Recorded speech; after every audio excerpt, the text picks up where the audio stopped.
Hello and welcome back to HArchery. This week we're going to be talking about something that's not exactly archery, but it's definitely applicable to archery.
That's how differential learning works.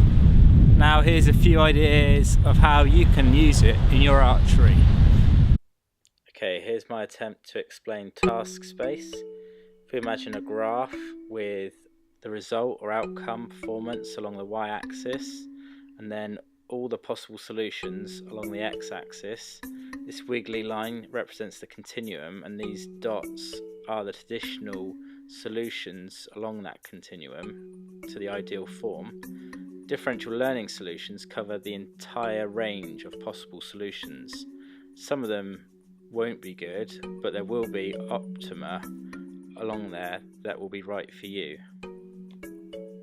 Now to explain how differential learning fits in with other learning types you might be familiar with. This time up the y-axis we're going to have the learning process time.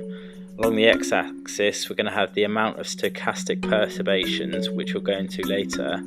It's basically the level of noise in our training.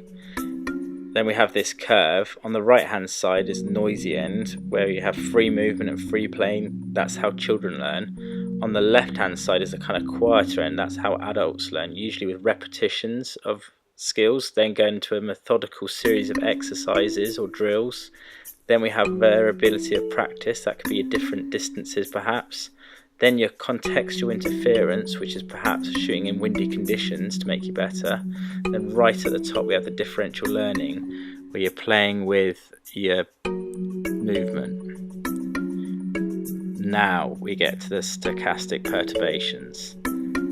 If we go with a signal level up the y-axis this time along the right, we've got a threshold level of signal that we can recognize as something that's helpful perhaps in this case.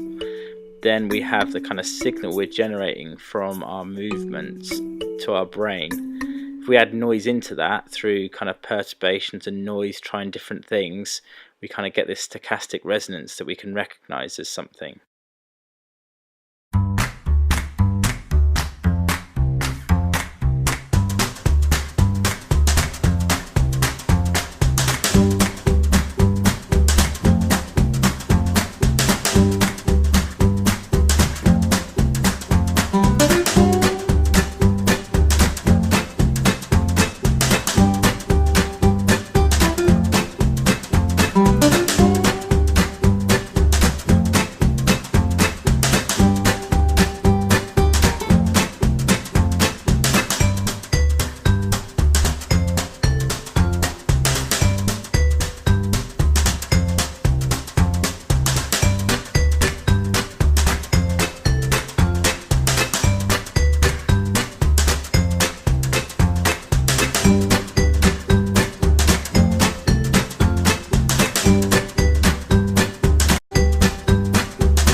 Hopefully with all that evidence you can see that you don't need to necessarily shoot hundreds and hundreds of arrows a day to improve.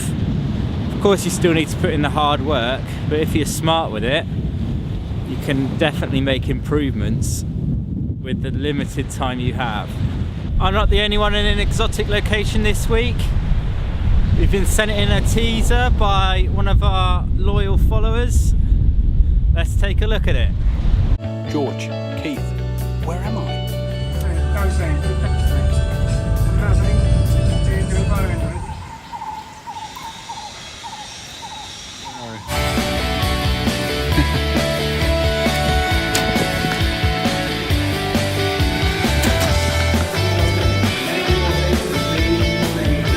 Well, you may have guessed it. I'm in Sri Lanka.